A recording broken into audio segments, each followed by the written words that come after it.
Sa ilang taon ko nang nanonood ng concerts, hindi ko pa rin malaman kung bakit parati akong bumabalik-balik. Sabi nila para makita nila ang mga idolo nila, na mapakinggan nila ang mga kanta nila ng live. Hindi sila nagkakamali.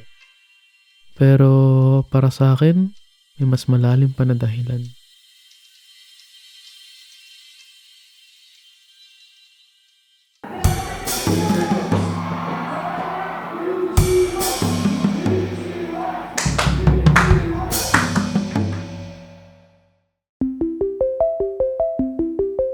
Tinanong ko si Kuya Jugs kung anong nararamdaman niya bago tumapok sa stage at mag-perform sa harap ng mga proud Filipinos. Sabi niya sa akin, natutuwa siya na dumadami ng mga Filipino na Toronto-based na at patuloy pa rin gumagawa ng music. Ulit ako napaisip, ano bang meron sa music at palagi itong hinahanap ng tao? Ano bang meron kay Renz Azores, Fall Over, Maharlika, Do's and Don'ts at ng The Itchy Worms?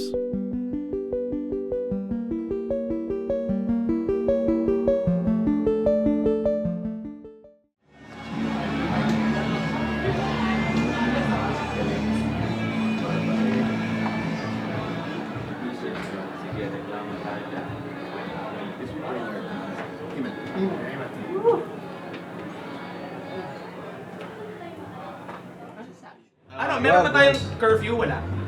10:30 rin yata. Ren! Bray. 10:30 no? Hard stop na naman.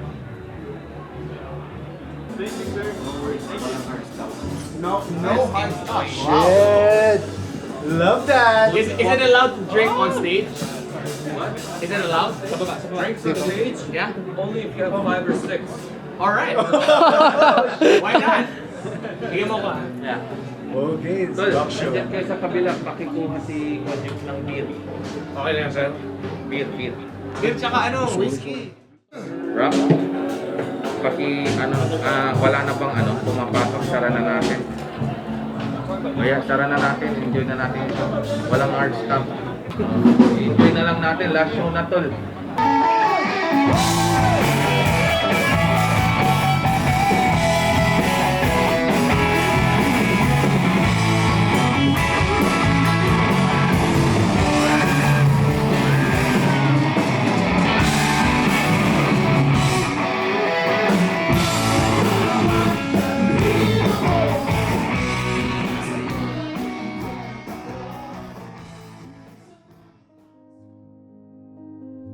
Anong magic ng music? Sa tingin ko, walang isang sagot sa tanong na yan, kundi marami. Sa isang gabi, lugar at oras, magkakasama ang iba't ibang tao para sa iisang rason. Makinig ng music. May mga kinilig, napaiyak, napasayaw, at sumaya. Sa mga panahon na yun, para akong tumakas sa realidad. Sa mga oras na nandun ako, wala sa isip ko ang trabaho, anong mga plano ko sa susunod na araw. Nandun ako, nabubuhay sa kasalukuyan. Pakiramdam ko nasa movie rin ako. Siguro dahil sa mga kanta na Huwag na sana kang gumising mag-isa, Di na muli, at ng super underrated na Itchy Worms song na Loco. Yun ang mga kanta na nasa mga paborito kong pelikula.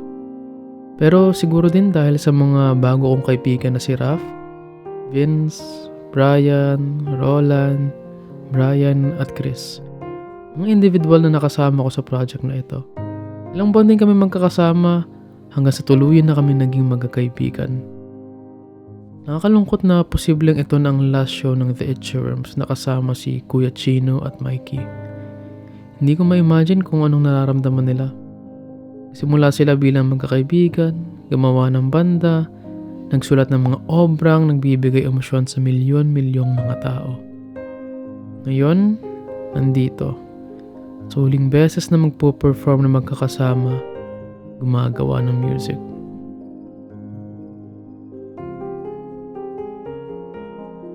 Kung may isang aral ako natutunan sa kwento na to, yun ay mabuhay sa kasulukuyan at i-cherish ito ng buo.